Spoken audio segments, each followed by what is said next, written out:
two teams, Crystal Palace and West Ham United, lining up, ready to be welcomed onto the pitch by referee Kirsty Dow.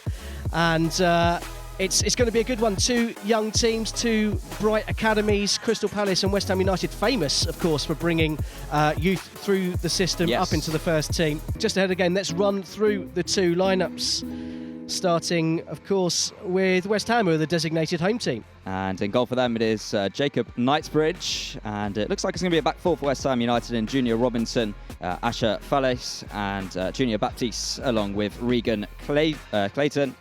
The midfield two, as you mentioned just before, George Earthy alongside Caelan Casey. And it's Ollie Scarles who looks to be on the right with Lewis Oxford. I believe another one on the cups of the first team on the left-hand side. Callum Marshall just behind the striker, which is Remy Coddington. And for Crystal Palace in their changed white strips today, Jackson Esquerdo in goal for them. It looks like a back four with Josh Adair, Jameed Moaf, Ryan Bartley and Vontae Williams. A midfield four of Cadogan Malik, Joe Gibbard, Cornby Austin and Adler Niscamento. And the front two of Junior Dixon and Matty Vigor. What a competition, what a tournament this is. It's the third year of the Next Gen Cup, the first time it's been played on these waters. So the referee just going through, Kirsty Dow just going through with the two captains. And now it's Crystal Palace's turn to go on the attack.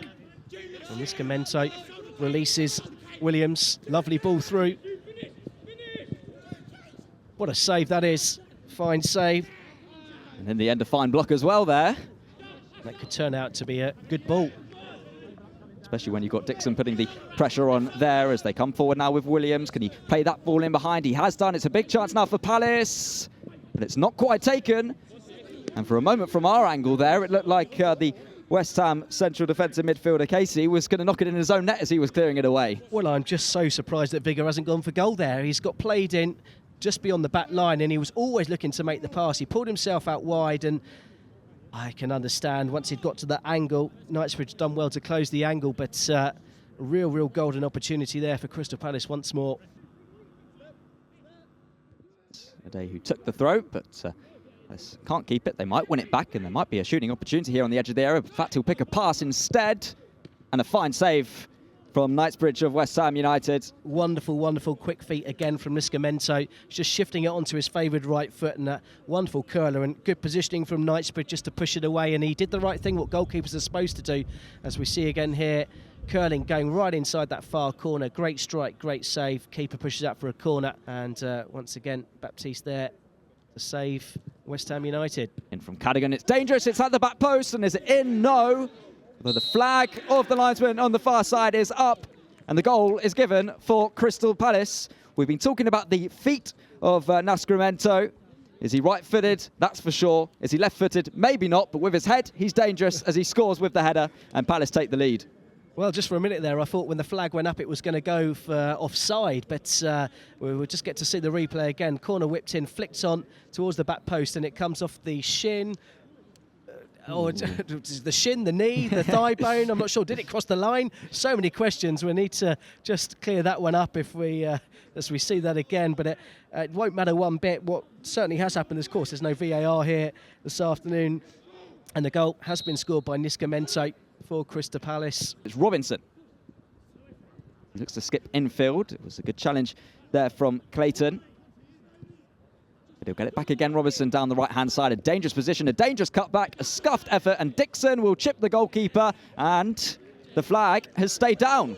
And it's 2-0 to Crystal Palace, and it's Josh Adair on the right-hand side, the Crystal Palace number 2, cutting the ball back across, and who was there? The man we were talking about. Goal scored by Josh Adair for Crystal Palace, 2-0.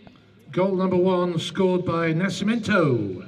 Well, the announcer has credited the goal for Josh Adair, which was very kind of him, but it was actually Junior Dixon with the goal. Niscamento this time the provider, and very cool, calm and composed. Everyone seemed to stop there for West Ham defensively. Was there a question mark of offside there for Dixon? I'm not sure. In large parts of this one. They could get away back into it here. It's a really strong and important challenge from Williams. And it might now lead for his side to break down this left-hand side. Nascimento, he try and chip infield. He manages to play one down the line towards Williams again. A little stumble, but still a chance to get the ball into the back post. It's dangerous, and it's clinical from Palace again, who go into a 3-goal lead with half an hour gone at the Tottenham Hotspur training ground. They're in control, aren't they? Aren't they just in control? What a finish and what a move. Malik Cadigan at the back post. I've seen Crystal many Palace, players 3-goal lead. Sort of freeze under that, get the rabbit in the headlights, but he was calm and composed and volleyed it into the corner with absolute ease. But a simple break, first from Dixon, nice control play outside of the boot pass, and that man once more involved, Nascimento. Beautiful cross to the back post, and it's almost like a flying kung fu kick at the back there from Cadigan Malik, or Malik Cadigan, I should say. And Crystal Palace have a 3-goal lead here, and very, very much in the ascendancy. As we enter, or close to entering, the last 5 minutes of this first half, as there's a ball in behind from West Ham United, and it was strong play from Marshall, who might have a shooting opportunity. Instead he gets it back for Earthy, and it looked like the effort took a deflection which just took the power off the shot. You'd like to think in a cup competition, of course, which this is, that it's a case of really going for it, because there's a final up for grabs. But it's Crystal Palace who have made the early running in the second half as well. Oh, and they almost did better than the early running. Malik Cadigan on his right foot was curling one, and it took a little touch on its way through. Just see that again. First shot was blocked, and the second touch. So actually, the keeper's got a really good save on that, ahead of, I guess, the warm-ups for the Kerala Blasters and Tottenham Hotspur team that are playing later. Here's Earthy for West Ham United. Left-hand side of the penalty area, low ball across, and there's one back. There it is. And as simple as that, it's Marshall who played the cool finish towards the left-hand side of the goal. And what a big goal it could be. Well, 3 minutes gone in the second half. That's it. Well, we said just before half-time the importance of a fast start to the second half, and I'm surprised it's sloppy play from Crystal Palace, and Earthy picked out his man, picked out a wonderful, wonderful pass, and as you said, Marshall there, a firm side-footed finish.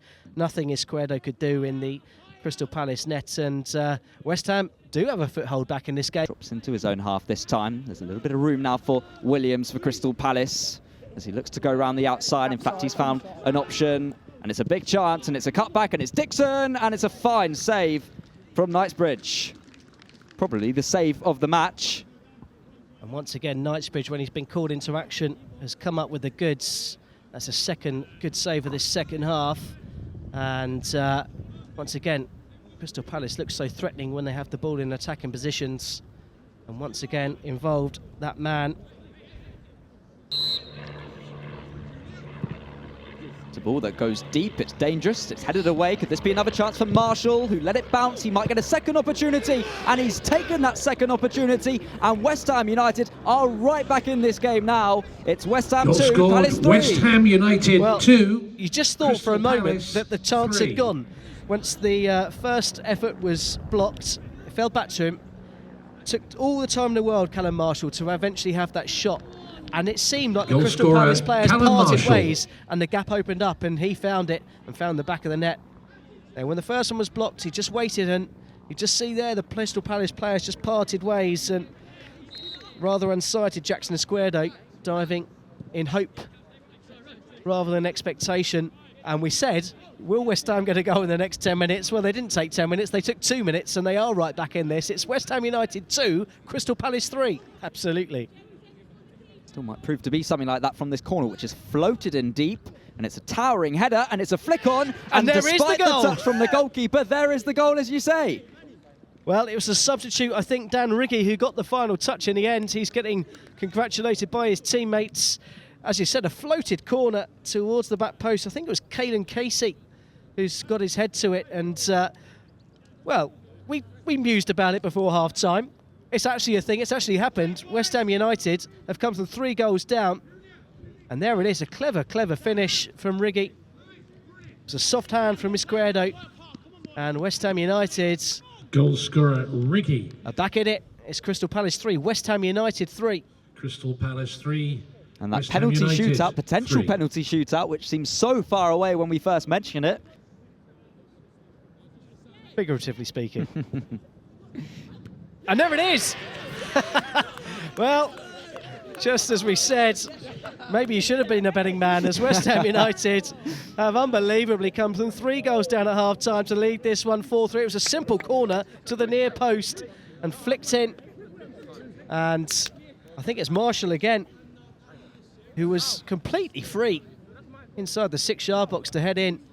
I'm just looking around at those Palace Goal players. to I'm trying to see West who's Ham looking to United. take responsibility or who's looking to pin it on Current who, score, because as you say, West Ham United completely unmarked at the 4, near Crystal post. Palace And it is the man who 3. started the comeback. Goal He looks like he scorer, might have finished it. Callum Marshall. Well, Keelan Casey, if he was the man who was charged with marking him, did a really poor job. He threw a foot at it, but Callum Marshall has got his 2nd of the afternoon and West Ham's 4th of the afternoon. And 40 minutes ago, we didn't think we'd be saying this scoreline. It's West Ham United 4, Crystal Palace 3. Adara have the opportunity to put the ball in the box there rather than turn away. He will do now. It's deep. And it's close to the goalkeeper, who punches it away, not convincingly, and that should have been a 5th for West Ham United. That would have killed it, that's for sure. When she'll blow that final whistle, no sign of it yet. Crystal Palace might have one last opportunity. That's a great ball from Renault, and a great block from Casey. Could be vital in these closing stages, as Palace will keep on coming forward, as Austin will play it in. It's very high. It's Knightsbridge who will come up and claim for West Ham United. And that is the final whistle blown by Kirsty Dow. It's finished here. West Ham United 4, Crystal Palace 3.